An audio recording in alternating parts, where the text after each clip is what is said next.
Hi everyone. So RBI Grade B Phase 1 result was released और अब बहुत सारे लोग हैं जो फेज 2 के लिए शायद उतने रेडी नहीं है जितना उन्हें होना चाहिए था इस टाइम पे। तो अब यही क्वेरी आ रही है कि जिन्होंने फेज 2 देना है तो अब आने वाले टाइम में जितना भी टाइम हमारे पास है हमें क्या पढ़ना है। तो इस वीडियो में मैं अब सारा डिटेल में बताऊंगा कि ईएसआई एफएम और डिस्क्रिप्टिव इंग्लिश में किन किन एरियाज पे आपको फोकस करना है। Before I go head I want to tell you about this free guide book for RBI manager. तो अगर आप 2027 के लिए प्रिपेयर कर रहे हैं और आरबीआई को एक सीरियस अटेम्प्ट देना चाहते हैं तो गाइड बुक आपके लिए काफी इंपॉर्टेंट हो सकती है। ये जीरो कॉस्ट पे अवेलेबल है, बिल्कुल फ्री में अवेलेबल है। ये वीडियो के डिस्क्रिप्शन में जाकर लिंक पर क्लिक कर कर आप ₹0 में इसको डाउनलोड कर सकते हैं। और यहाँ पर इस गाइड बुक में आपको प्रीवियस ईयर पेपर्स मिल जाएंगे बहुत अच्छे विद सॉल्यूशंस। आपको डिकोडेड सिलेबस मिल जाएगा बहुत डिटेल में, जो कि नोटिफिकेशन में भी नहीं दिया गया हुआ है। और आपको रेफरेंस सोर्सेज की लिस्ट मिल जाएगी जो आप सेल्फ प्रिपरेशन में यूज कर सकते हो।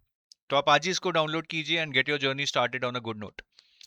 अब फेज 2 के लिए अगर मैं बात करूं फेज 1 से क्या लर्निंग है, सबसे पहले तो मैं ये बोलूंगा कि पेपर इजी था फेज 1। तो फेज 2 जरूरी नहीं है इजी आएगा, मुश्किल भी आ सकता है। और इजी आएगा भी तो आपको पता है कि अगर इजी आएगा तो cut offs will shoot up. जैसा हमने फेज 1 में देखा कि एक्सपेक्टेड यही है कि कट ऑफ्स हाई गई होंगी। और दूसरी चीज जो बहुत इंपॉर्टेंट है कि रिपोर्ट्स, स्कीम्स और आरबीआई नोटिफिकेशंस, ये तीनों चीजें हमने देखा फेज 1 में नहीं आई थी, ज्यादा बहुत कम आई थी। लेकिन फेज 2 में आप ऐसा मत सोचेगा कि ये नहीं आएंगी। फेज 2 में तो ये पिछले साल भी आई थी, जबकि फेज 1 में पिछले साल नहीं आई थी, लेकिन फेज 2 में पिछले साल भी आई थी। तो इनको हमें करना ही करना है, ठीक है। चलिए, अब प्लान में मैं सबसे पहले ये चीज बताऊंगा कि एफएम आपका सबसे हाई स्कोरिंग पेपर रहता है, लोएस्ट स्कोरिंग आपका ईएसआई रहता है। और अगर कोई पेपर है जहां पे बहुत कम मेहनत कर कर आप बहुत अच्छे मार्क्स ला सकते हैं तो वो इंग्लिश है। तो इसको बिल्कुल भी नजरअंदाज नहीं करना है, इसको अच्छे से कर लेना है। एफएम बहुत लोगों ने कर लिया होगा, नहीं भी किया है तो इसको भी अच्छे से कर लेना है। और ईएसआई में करंट अफेयर्स पे फोकस करना है, स्टैटिक से ज्यादा पेपर नहीं आता है। तो सबसे पहले हम ईएसआई की स्ट्रैटेजी डिस्कस करेंगे। ऑन एन एवरेज यहाँ पे अगर आपका 55-60 के बीच में स्कोर आ जाए तो बहुत अच्छा स्कोर माना जाता है। अब ईएसआई में स्टैटिक का वेटेज मिनिमम है, ठीक है। ऑब्जेक्टिव में तो स्टैटिक आता ही नहीं है, ठीक है। अगर ऑब्जेक्टिव में बात करें, स्टैटिक ज्यादातर डिस्क्रिप्टिव में ही देखने को मिलता है 20 नंबर का। ज्यादा वेटेज करंट अफेयर्स का ही रहेगा, अराउंड 75 मार्क्स, जैसा हम हर साल देखते आए हैं।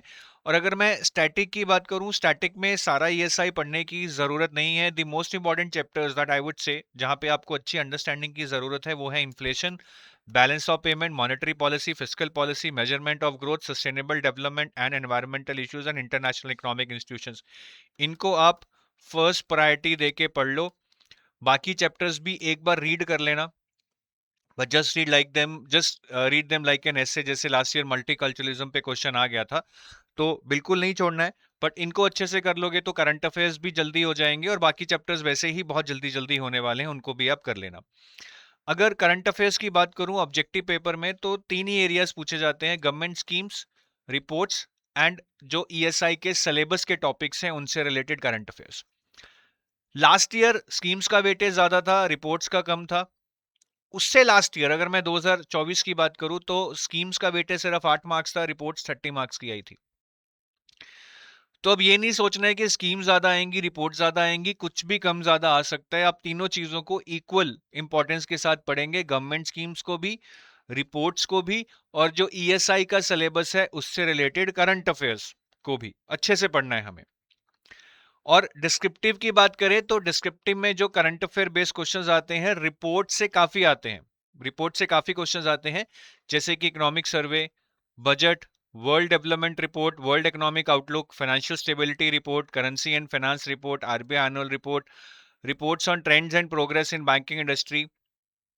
फिर आपकी जो फेज 2 के सिलेबस से रिलेटेड रिपोर्ट्स हैं, जैसे gender equality, environment, poverty, migration, urbanisation, यहां से भी अच्छे खासे क्वेश्चंस आते हैं। लास्ट ईयर सस्टेनेबल डेवलपमेंट की रिपोर्ट से क्वेश्चन आया था, which is part of your syllabus.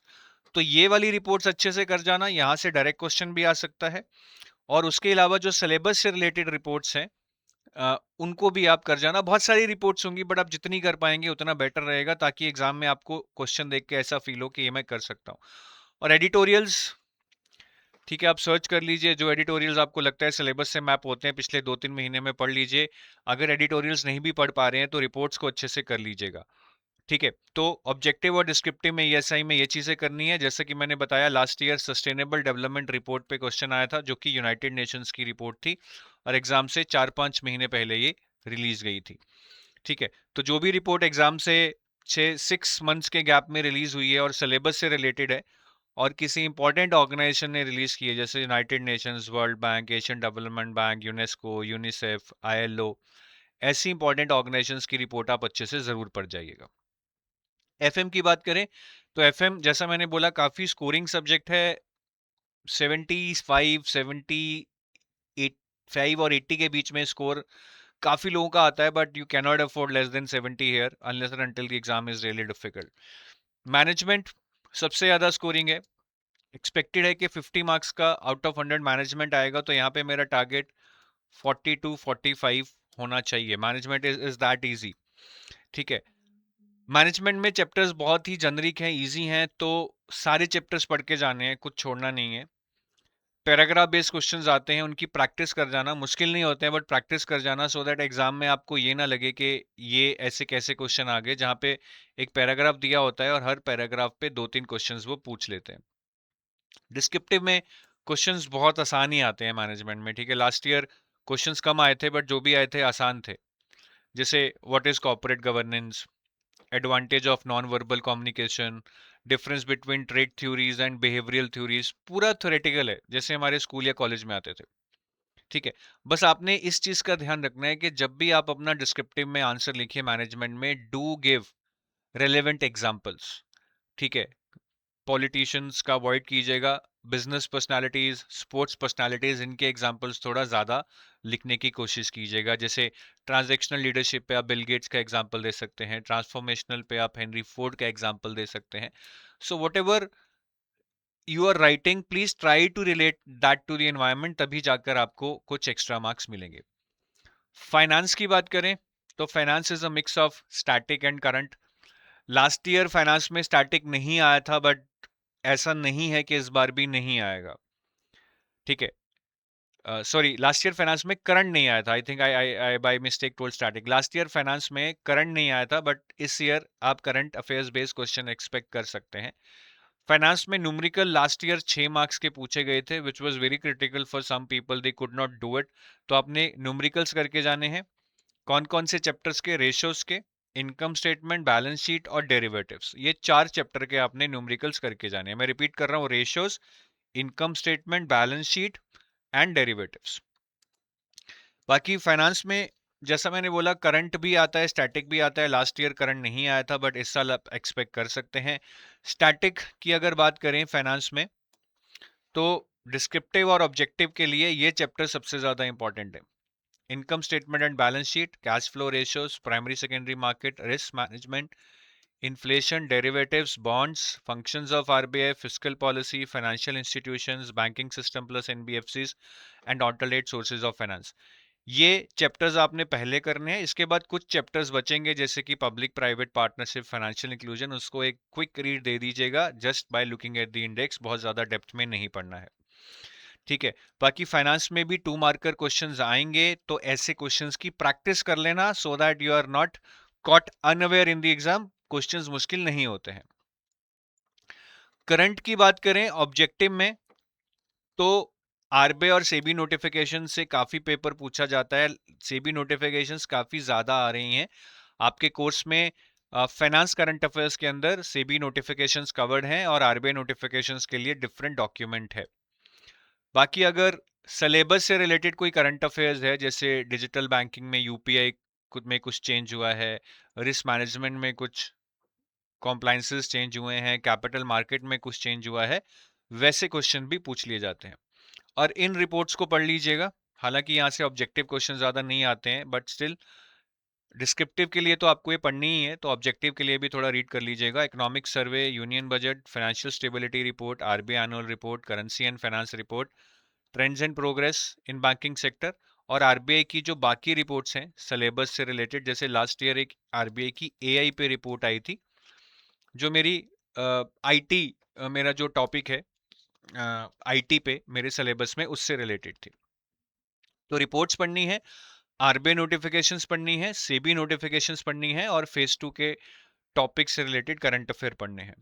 और ये सारे तकरीबन 6 से 9 महीने का आप कर लीजिए, बेटर रहेगा, नहीं तो मिनिमम 6 मंथ्स तो आप करके ही जाइएगा। करंट में भी डिस्क्रिप्टिव में भी करंट अफेयर बेस्ड क्वेश्चन आते हैं, जिसमें ज़्यादातर अगेन या तो रिपोर्ट से आएंगे, जैसा मैंने आपको ईएसआई में बताया, या एडिटोरियल से आएंगे। अभी आप रिपोर्ट्स पे ज़रूर फोकस कर लीजिएगा, क्योंकि ईएसआई या फाइनेंस में किसी ना किसी में तो रिपोर्ट बेस्ड क्वेश्चन आते ही हैं हर साल। जैसे लास्ट ईयर ये आरबीआई की फ्री एआई कमेटी रिपोर्ट आई थी, इस पे डिस्क्रिप्टिव क्वेश्चन उन्होंने डाल दिया था, recent challenges of use of AI. Descriptive English में आई थिंक ज़्यादा कुछ करना नहीं है, ज़्यादा से ज़्यादा एसे, प्रेसी और कॉम्प्रिहेंशन प्रैक्टिस कीजिए, टाइम लिमिट में करना सीखिए, वर्ड लिमिट में करना सीखिए, यही बेसिक चैलेंजेस हैं। ठीक है, टारगेट स्कोर 60 टू 65 रख सकते हैं। यहाँ पे एक एसे, प्रेसी और कॉम्प्रिहेंशन आता है, एसे में 4 में से एक लिखना होता है, ज़्यादातर essay first topic economy finance management पे होगा, एक टॉपिक एनवायरनमेंट पे होगा, एक टॉपिक टेक्नोलॉजी या इंटरनेट पे होगा। तो इस तरह से डिफरेंट एरिया से टॉपिक डाले जाते हैं। आप कुछ हर एरिया से 15-20 टॉपिक पे फॉर्डर प्रिपेयर करके जाइएगा, आई एम श्योर एक आधा टॉपिक आपको एग्जाम में फंस जाएगा। बाकी प्रेसी और रीडिंग कॉम्प्रिहेंशन की जितनी प्रैक्टिस कर सकते हैं कीजिए, at least write 1 precis and comprehension per day and 1 essay per day, इतना तो आपको करना ही चाहिए। और डिस्क्रिप्टिव स्किल्स में मैं कुछ चीज़ें बताऊंगा जो आपको ध्यान रखनी है। एक तो चीज़ों को माइंड मैप में याद रखने की कोशिश कीजिए एग्जाम में, तभी आप जल्दी जल्दी लिख पाएंगे। स्पेलिंग एंड ग्रामेटिकल एरर्स नहीं करने हैं, हमें टाइपिंग में इन एरर्स की काफ़ी आदत पड़ चुकी है, क्योंकि ऑटो करेक्शन से ये ठीक हो जाते हैं। बट एग्जाम में कुछ भी ऑटो करेक्शन नहीं होगा, तो हमें इनकी खास कर ध्यान रखना है। टाइपिंग स्पीड पे ध्यान रखना है। अगर पेपर पूरा नहीं हुआ, 10-15 मार्क्स का लॉस हो जाएगा, वो हम नहीं अफोर्ड कर सकते हैं। तो ज़्यादा से ज़्यादा लिखिए, लिखने से टाइपिंग स्पीड इंप्रूव हो जाएगी, कुछ अलग से सॉफ्टवेयर पे सीखने की ज़रूरत नहीं है। वर्ड लिमिट्स मीट करना सीखिए। Last year what I got was कि अगर किसी के वर्ड लिमिट मीट हो रही है और ठीक ठाक आंसर लिखा, तो उसको अच्छे मार्क्स मिले। तो क्वालिटी प्लस वर्ड लिमिट दोनों इंपॉर्टेंट है, ऐसा नहीं है कि आंसर छोटा लिख दें और सिर्फ क्वालिटी पे फोकस करें तब मार्क्स नहीं मिल रहे हैं। इस तरह से टॉपिक वाइज कुछ फॉर्डर बना लीजिए, जैसे आपके सिलेबस के कुछ टॉपिक्स हैं, urbanisation, migration, poverty, environment, health, education. तो उन पे कुछ डेटा इकट्ठा कर लीजिए, in terms of reports, in terms of surveys, schemes. ठीक है, उस डेटा को आप फिर एग्जाम में यूज कीजिएगा, that will help you get a good edge. तो इस तरह से आप जल्दी जल्दी हर टॉपिक पे 5-5, 6-6 पॉइंट कंपाइल कर लीजिए।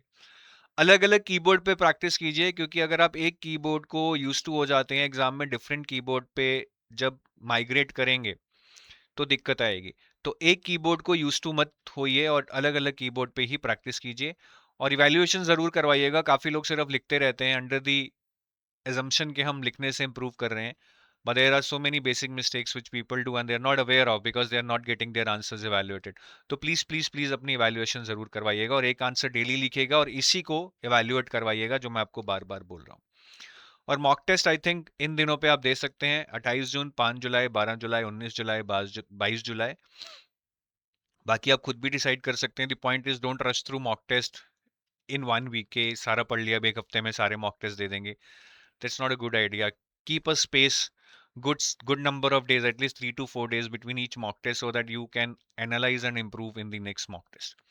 ठीक है, और मॉक टेस्ट बिल्कुल एग्जाम टाइप एनवायरनमेंट में दीजिएगा, तीनों सब्जेक्ट्स का एक ही दिन दीजिएगा, जैसे एग्जाम में जो भी टाइमिंग्स रहते हैं उससे आप थोड़ा यूज टू हो जाएंगे, उतनी देर बैठने का आपकी बॉडी भी यूज टू हो जाएगी। बाकी अगर आप हमारे कोर्सेज देख रहे हैं, तो अभी फेज 2 के लिए I would say the best course that you can opt for is, आप आरबीआई ग्रेड बी कोर्सेज यहाँ सेलेक्ट करेंगे तो फेज 2 का रामबान कोर्स है, that is the best course I would say right now for you. ठीक है, ये वाला, ये कंप्लीट कोर्स है फेज 2 के लिए, जिसमें आपको एफएम का एक सिंगल पीडीएफ मिल जाएगा। ठीक है, ऑब्जेक्टिव के लिए और डिस्क्रिप्टिव के लिए भी आंसर्स के लिए एक सिंगल पीडीएफ मिल जाएगा, बहुत सारे क्वेश्चंस हैं उसमें। ईएसआई में भी एक सिंगल पीडीएफ मिल जाएगा सारे चैप्टर्स का, और कुछ मॉडल क्वेश्चन आंसर्स का एक अलग पीडीएफ मिल जाएगा। करंट अफेयर्स के लिए बहुत सारे एमसीक्यूज मिल जाएंगे। ठीक है, कोई मैगजीन नहीं मिलेगी इसमें। और 10 मॉक टेस्ट, 5 मॉक टेस्ट मिल जाएंगे एफएम, ईएसआई और इंग्लिश के, जो हम इवैल्यूएट भी करेंगे। ठीक है। कोई फेज 2 रामबन पूरा नहीं लेना चाहता है तो एफएम रामबन ले सकता है, जिसमें एफएम का ही सिर्फ कंटेंट मिलेगा, प्लस मॉक टेस्ट मिलेंगे, प्लस करंट अफेयर्स मिलेंगे। इसमें ईएसआई और इंग्लिश का आपको कुछ नहीं मिलेगा। ठीक है। तो ये 2 कोर्स हैं आप जो कर सकते हैं। और एक, अगर आप लाइव क्लासेस विद इवैल्यूएशन देखना चाहते हैं तो डिस्क्रिप्टिव इंग्लिश का ये कोर्स है, जिसमें लाइव क्लासेस में आपको पढ़ाया भी जाएगा, लाइव इवैल्यूएशन भी की जाएगी। So that is all from my side in this video. अगर आप 2027 के लिए प्रिपेयर कर रहे हैं तो फिर आप गोल्ड या सिल्वर कोर्स इनमें से किसी को ऑप्ट कर सकते हैं। Gold is a complete solution for phase 1 to an interview, and silver course is only for phase 2 and interview. So take your leave now. Thank you. Have a nice day. Bye bye.